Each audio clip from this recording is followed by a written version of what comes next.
ನಮಸ್ಕಾರ ಸ್ನೇಹಿತರೆ. ಇವತ್ತು ಡಾರ್ಕ್ ಅಂಡರ್ ಆರ್ಮ್ಸ್ ಯಾಕಾಗತ್ತೆ ಹಾಗೂ ಅದನ್ನ ಹೇಗೆ ಟ್ರೀಟ್ಮೆಂಟ್ ಮಾಡೋದು ಅನ್ನೋದನ್ನ ನೋಡೋಣ. ನಾನ್ ಡಾಕ್ಟರ್ ಶಿಲ್ಪಾ ಭಟ್, ಚರ್ಮ ರೋಗ ತಜ್ಞರು, ಸುಬೋಧ ಸ್ಕಿನ್ ಅಂಡ್ ಕಾಸ್ಮೆಟಿಕ್ ಕ್ಲಿನಿಕ್, ಬೆಂಗಳೂರಿಂದ. ಮೊದಲನೇದಾಗಿ ಡಾರ್ಕ್ ಅಂಡರ್ ಆರ್ಮ್ಸ್ ಯಾಕಾಗತ್ತೆ ಅನ್ನೋದನ್ನ ತಿಳ್ಕೊಳ್ಳೋಣ.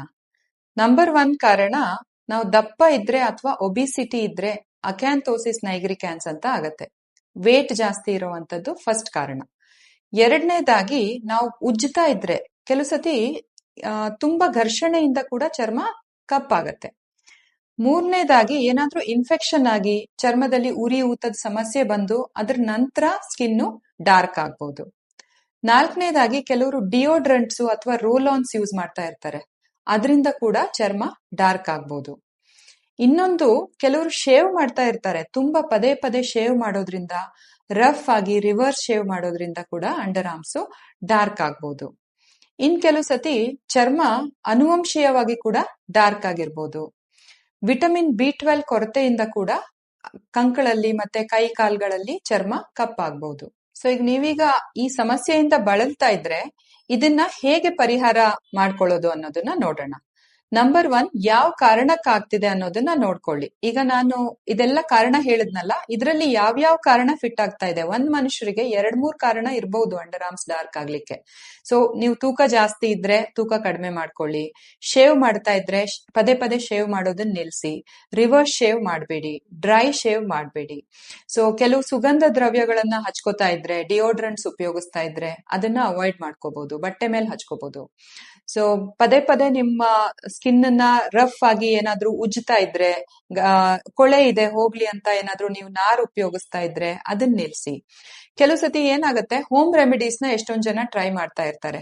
ನೀವು ನೋಡಿರ್ತೀರಾ ಇನ್ಸ್ಟಾಗ್ರಾಮ್ ಅಲ್ಲಿ ಅಥವಾ ಯೂಟ್ಯೂಬ್ ಅಲ್ಲೆಲ್ಲ, ಇದ್ ಹಚ್ಚಿ ಅದ್ ಹಚ್ಚಿ ಆಮೇಲೆ ಹೋದಂಗೆ ತೋರಿಸ್ತಾ ಇರ್ತಾರೆ. ಅಂತ ಇಮಿಡಿಯೇಟ್ ಕ್ವಿಕ್ ರೆಮಿಡೀಸ್ ಯಾವ್ದು ವರ್ಕ್ ಆಗೋದಿಲ್ಲ. ನೆನ್ಪಿಟ್ಕೊಳ್ಳಿ, ಒಂದು ನುರಿತ ಚರ್ಮದ ಡಾಕ್ಟರ್ ಹತ್ರ ತೋರಿಸ್ಕೊಂಡು ಏನ್ ಕಾರಣ ಇದೆ ಅದನ್ನ ಟ್ರೀಟ್ ಮಾಡ್ಕೊಂಡು ಅದ್ರ ಜೊತೆಗೆ ಮೆಡಿಸಿನ್ ಮಾಡಿದಾಗ ಮಾತ್ರ ನಿಮ್ಗೆ ರಿಸಲ್ಟ್ ಸಿಗುತ್ತೆ. ಸೊ ನಿಮ್ ಚರ್ಮ ವೈದ್ಯರು ಯಾವ್ದೆಲ್ಲ ಸಲಹೆ ಕೊಡ್ಬಹುದು ಅನ್ನೋದನ್ನ ನಾನಿವತ್ತು ಒಂದು ಐಡಿಯಾ ಕೊಡ್ತೇನೆ. ಸೊ ನಂಬರ್ 1, ತುಂಬಾ ನೀವು ಪದೇ ಪದೇ ಶೇವ್ ಮಾಡ್ತಾ ಇದ್ರೆ ನೀವು ಲೇಸರ್ ಹೇರ್ ರಿಡಕ್ಷನ್ ಗೆ ಶಿಫ್ಟ್ ಆಗ್ಬಹುದು. ಇದು ಒಂದು ಒಳ್ಳೆ ಟ್ರೀಟ್ಮೆಂಟ್. ಲೇಸರ್ ಹೇರ್ ರಿಡಕ್ಷನ್ ಮಾಡೋದ್ರಿಂದ ಲೈಫ್ ಟೈಮ್ ನಿಮ್ಗೆ ಹೇರ್ ಕಡಿಮೆ ಇರುತ್ತೆ. ಕಂಕಳಲ್ಲಿ 0 ಹೇರ್ ಬರ್ದೇ ಇದ್ರೂನು ರಫ್ ಆಗಲ್ಲ, ಪದೇ ಪದೇ ಶೇವ್ ಮಾಡೋ ಅವಶ್ಯಕತೆ ಇರಲ್ಲ. ಹಾಗಾಗಿ ಡಾರ್ಕ್ನೆಸ್ ಒಂದ್ ರೀತಿಯಲ್ಲಿ ಕಡಿಮೆ ಆಗ್ತಾ ಬರುತ್ತೆ. ಎರಡನೇದಾಗಿ, ಆಲ್ರೆಡಿ ಇರೋ ಡಾರ್ಕ್ನೆಸ್ ನ ಹೇಗೆ ರಿಮೂವ್ ಮಾಡುವಂತದ್ದು. ಸೊ ಕೆಮಿಕಲ್ ಎಕ್ಸ್ಫೋಲಿಯೇಷನ್ಸ್ ಅಂತ ಹೇಳ್ತೀವಿ, ಕೆಮಿಕಲ್ ಪೀಲ್ಸ್ ಅಂತ ಮಾಡ್ತಾರೆ. ಚರ್ಮ ತುಂಬಾ ಥಿಕ್ ಆಗಿದ್ರೆ ಲೇಸರ್ ಮಾಡಿ ಕೆಮಿಕಲ್ ಪೀಲ್ ಮಾಡಬಹುದು, ಇಲ್ಲ ಲೇಸರ್ ಟೋನಿಂಗ್ ಅಂತ ಮಾಡಬಹುದು. ತುಂಬಾ ಡಾರ್ಕ್ ಆಗಿದ್ದು ಪೋಸ್ಟ್ ಇನ್ಫ್ಲಮೇಟರಿ ಹೈಪರ್ ಪಿಗ್ಮೆಂಟೇಶನ್ ಅಥವಾ ಯಾವ್ದೋ ಒಂದು ಕಾಯಿಲೆ ಅಥವಾ ಒಂದು ಫಂಗಲ್ ಇನ್ಫೆಕ್ಷನ್ ಅದರಿಂದ ಡಾರ್ಕ್ ಆಗಿದ್ರೆ ಅದಕ್ಕೆಲ್ಲ ಲೇಸರ್ ಟ್ರೀಟ್ಮೆಂಟ್ ಅಥವಾ ಕೆಮಿಕಲ್ ಪೀಲ್ಸ್ ತುಂಬಾ ಚೆನ್ನಾಗಿ ಕೆಲಸ ಮಾಡುತ್ತೆ. ಇದ್ರ ಹೊರತಾಗಿ ದಿನನಿತ್ಯ ಉಪಯೋಗಿಸ್ಲಿಕ್ಕೆ ಹೋಮ್ ಕೇರ್ ಕ್ರೀಮ್ಸ್ ನ ನಿಮ್ ಡಾಕ್ಟರ್ ಕೊಡ್ತಾರೆ. ಅದ್ರಲ್ಲಿ ಏನ್ ಎಕ್ಸ್ಪೆಕ್ಟ್ ಮಾಡಬಹುದು? ನಂಬರ್ 1, ಒಂದು ಮಾಯಿಶ್ಚರೈಸರ್. ಬೆಳಿಗ್ಗೆ ಹೊತ್ತು ಒಂದು ಒಳ್ಳೆ ಮಾಯಿಶ್ಚರೈಸರ್, ಅದರಲ್ಲಿ ಸೆರಮೈಡ್ಸ್, ನಿಯಾಸಿನಮೈಡ್, ಆರ್ಬ್ಯುಟಿನ್ ಈ ತರ ಕಂಟೆಂಟ್ಸ್ ಕೆಲವು ಇರುತ್ತೆ. ಸ್ವಲ್ಪ ಸ್ಕಿನ್ ಲೈಟ್ನಿಂಗ್ ಏಜೆಂಟ್ಸ್ ಕೂಡ ಆಡ್ ಆಗಿರ್ಬೋದು.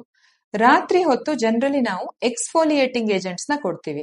ಗ್ಲೈಕಾಲಿಕ್ ಆಸಿಡ್ ಇರ್ಬೋದು, ಲ್ಯಾಕ್ಟಿಕ್ ಆಸಿಡ್ ಇರ್ಬೋದು, ಈ ತರದ ಇಂಗ್ರೀಡಿಯೆಂಟ್ಸ್ ಇರುವಂತ ಕ್ರೀಮ್ಸ್ ಅಥವಾ ಸಿರಮ್ಸ್ ನ ಕೊಡಬಹುದು.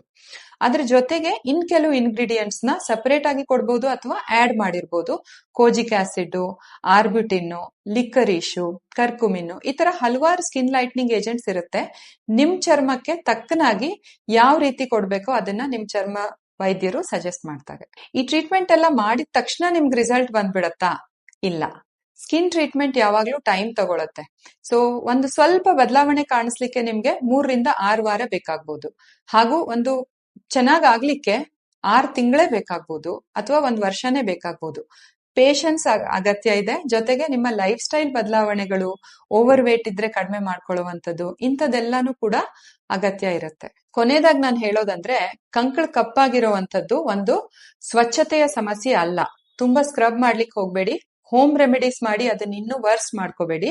ನಿಮ್ಮ ನಿಯರ್ ಬೈ ಚರ್ಮದ ಡಾಕ್ಟರ್ನ ಕನ್ಸಲ್ಟ್ ಮಾಡ್ಕೊಂಡು ಅದಕ್ಕೆ ಸರಿಯಾದ ಪರಿಹಾರ ಕಂಡುಹಿಡ್ಕೊಳ್ಳಿ. ನಿಮ್ಗೆ ಇನ್ಫಾರ್ಮೇಶನ್ ಯೂಸ್ಫುಲ್ ಆಗಿದ್ರೆ ಒಂದ್ ಲೈಕ್ ಬಟನ್ ಒತ್ತಿ ಹಾಗೂ ಬೇರೆಯವರಿಗೆ ಶೇರ್ ಮಾಡಿ.